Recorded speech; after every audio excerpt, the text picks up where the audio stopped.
सुरेश ने मां की आखिरी चिट्ठी पढ़कर रोते हुए उनकी तस्वीर को गले लगा लिया। उसे एहसास हुआ कि उसने मां को पूरी तरह अनदेखा कर दिया था। अब कोई भी उसे यह कहने के लिए नहीं था कि कोई बात नहीं बेटा, मैं हूं ना। वह फूट फूट कर रो रहा था, लेकिन अब पछतावे के अलावा उसके पास कुछ नहीं बचा था। सुरेश ने जब अपने पुराने घर में कदम रखा तो हर कोना मां की यादों से भरा हुआ था। दीवारों पर लगी तस्वीरें, रसोई में रखा मां का छोटा स्टील का गिलास, उनका पुराना झूला, सब कुछ वैसा ही था। लेकिन अब घर में वो गर्माहट नहीं थी। हर चीज जैसे उसे सवाल कर रही थी। अब आए हो? उसने मां के कमरे में कदम रखा, जहां उनकी चप्पलें वैसे ही पड़ी थीं जैसे वो अभी उठकर चल पड़ेंगी। सुरेश मां के कमरे में बैठा था कि उसे मां की पुरानी संदूकची दिखी। कांपते हाथों से उसने उसे खोला तो अंदर मां की पुरानी साड़ी, कुछ फोटो और एक डायरी रखी थी।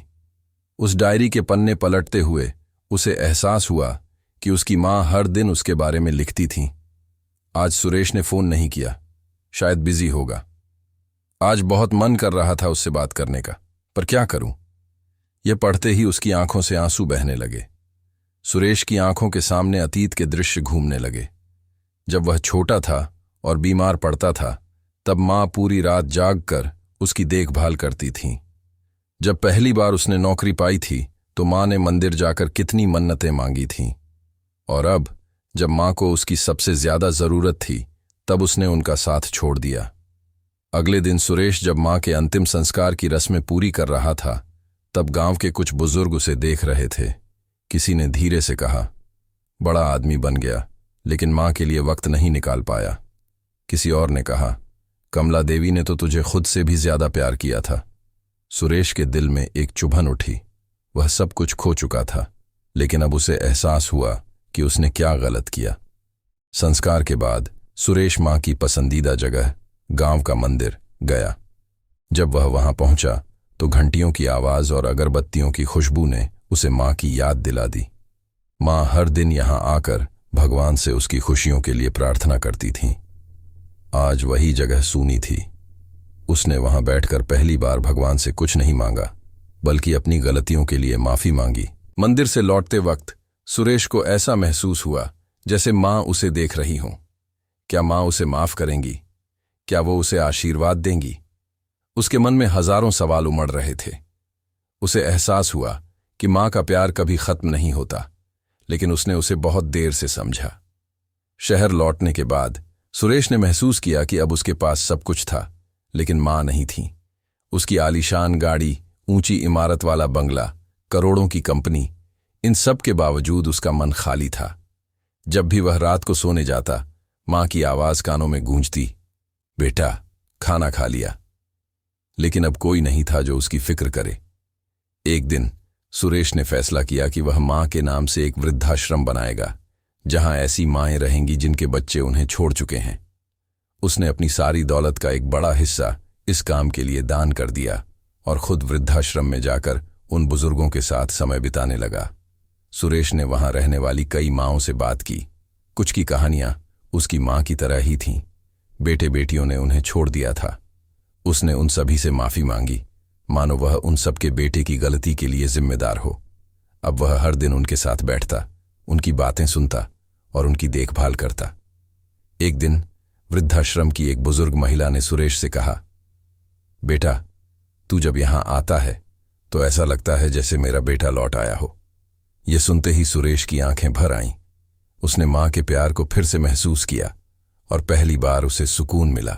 सुरेश को लगने लगा कि अगर उसकी मां यह देख रही होंगी तो शायद अब उन्हें शांति मिली होगी।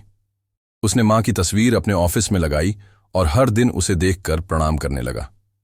एक दिन वृद्धाश्रम का उद्घाटन करते हुए सुरेश ने सोचा, काश मां होती और देखती कि उनका बेटा आखिरकार सुधर गया। लेकिन वह जानता था कि मां कहीं न कहीं से उसे देख रही हैं और खुश हो रही हैं। सुरेश ने तय किया कि वह औरों को भी इस बात का एहसास कराएगा कि मां बाप की कद्र जीते जी करनी चाहिए।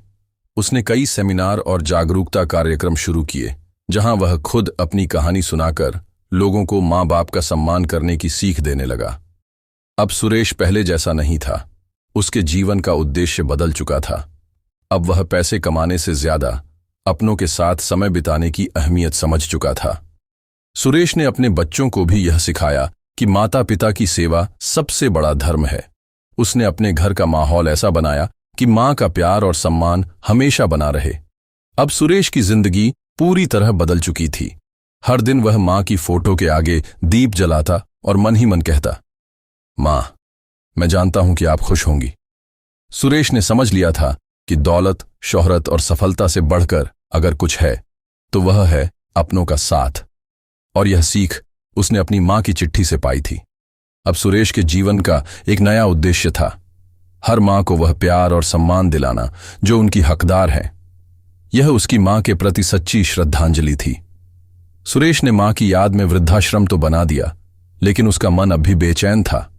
उसे लग रहा था कि वह कुछ और कर सकता था। एक दिन जब वह वृद्धाश्रम में बैठा था तो वहां की एक बुजुर्ग महिला ने कहा, बेटा, तेरा दिल बहुत बड़ा है, लेकिन कभी खुद से पूछ, क्या तू सच में खुश है? यह सुनकर सुरेश सोच में पड़ गया। क्या वह वास्तव में अपनी मां के सपनों को पूरा कर पाया था?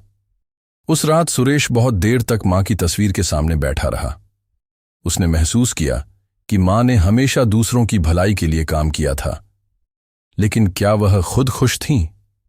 मां का सबसे बड़ा सपना क्या था? क्या उन्होंने कभी अपनी इच्छाओं का त्याग किया था? उसे याद आया कि मां हमेशा कहती थीं, काश हर मां को अपने बच्चों का साथ मिले, ताकि कोई भी मां अकेली न रहे। सुरेश को अपनी अगली राह दिख गई थी। सुरेश ने फैसला किया कि वृद्धाश्रम को सिर्फ एक रहने की जगह नहीं बनाएगा, बल्कि इसे ऐसा स्थान बनाएगा जहां बुजुर्ग सिर्फ रहने न आएं, बल्कि खुशहाल जीवन जी सकें। उसने वहां लाइब्रेरी, गार्डन, योगा सेंटर और मनोरंजन सुविधाएं बनवाईं। उसने डॉक्टरों और देखभाल करने वालों की एक टीम भी तैयार की, ताकि हर बुजुर्ग को सही इलाज और सम्मान मिले। जैसे जैसे वृद्धाश्रम में बदलाव आया, वैसे वैसे वहां रहने वाले लोगों के चेहरे पर मुस्कान लौटने लगी। अब वे अपने अकेलेपन को भूलकर फिर से जीने लगे थे। सुरेश जब भी वहां जाता तो उसे ऐसा महसूस होता कि उसकी मां वहीं कहीं आसपास हैं और उसे गर्व से देख रही हैं। सुरेश ने महसूस किया कि वृद्धाश्रम बनाना तो आसान था, लेकिन असली समस्या लोगों की सोच थी। बच्चे अपने मां बाप को बोझ क्यों समझते हैं? उन्होंने उनके लिए इतनी कुर्बानियां दी, फिर भी उन्हें अकेला क्यों छोड़ दिया जाता है? इन सवालों के जवाब ढूंढने के लिए सुरेश ने समाज में जागरूकता फैलाने का बीड़ा उठाया। सुरेश ने कई सेमिनार, टीवी शो और सोशल मीडिया कैंपेन शुरू किए, जहां वह अपनी कहानी और मां के संघर्ष के बारे में बताने लगा। उसका उद्देश्य एक ही था, मां बाप की कद्र जीते जी करो, मरने के बाद पछताने से कोई फायदा नहीं। धीरे धीरे लोग उसकी बात समझने लगे और मां बाप को सम्मान देने की दिशा में बदलाव आने लगा। जागरूकता फैलाने के दौरान सुरेश को कई दर्दनाक कहानियां सुनने को मिलीं। कुछ बच्चे अपने मां बाप को घर से निकाल चुके थे, कुछ ने उन्हें वृद्धाश्रम भेज दिया था और कुछ तो अपने मां बाप की संपत्ति हड़प कर उन्हें बेसहारा छोड़ चुके थे। यह देखकर सुरेश को एहसास हुआ कि सिर्फ एक वृद्धाश्रम बनाना काफी नहीं था, उसे लोगों की सोच बदलनी होगी। सुरेश ने सरकार से अपील की कि बुजुर्गों के अधिकारों की रक्षा के लिए सख्त कानून बनाए जाएं। उसने कई मंत्रियों और अधिकारियों से मुलाकात की और उन्हें समझाया कि अगर हम अपने मां बाप का सम्मान नहीं करेंगे तो आने वाली पीढ़ियां भी हमें नहीं करेंगी। धीरे धीरे सरकार ने बुजुर्गों के लिए नई योजनाएं बनानी शुरू की। सुरेश ने मां बाप सेवा अभियान नाम से एक मिशन शुरू किया, जिसमें लोगों को यह सिखाया गया कि कैसे वे अपने माता पिता की सेवा कर सकते हैं। इसमें युवा पीढ़ी को यह समझाया गया कि माता पिता सिर्फ पैसा और सुविधाएं नहीं चाहते, बल्कि उनका असली सुख बच्चों के साथ समय बिताने में है। धीरे धीरे सुरेश के प्रयासों का असर दिखने लगा। कई बच्चे अपने मां बाप को वृद्धाश्रम से वापस ले जाने लगे। कुछ ने उनके साथ ज्यादा समय बिताना शुरू कर दिया। कई माँओं की आंखों में खुशी के आंसू थे, क्योंकि उन्हें अपने बच्चों का प्यार वापस मिल गया था। अब सुरेश को यकीन था कि उसकी मां जहां भी होंगी, उसे देखकर मुस्कुरा रही होंगी। उसने अपनी मां को खोकर जो दर्द सहा, वह किसी और के जीवन में न आए। यही उसकी सबसे बड़ी उपलब्धि थी। उसने मां की तस्वीर के सामने सिर झुकाया और कहा, मां, अब मैं समझ गया हूं कि मां सिर्फ जन्म नहीं देती, बल्कि पूरी जिंदगी हमारी परछाई बनकर चलती है। अब वह जान चुका था कि मां का प्यार कभी खत्म नहीं होता, बस उसे महसूस करने की देर होती है।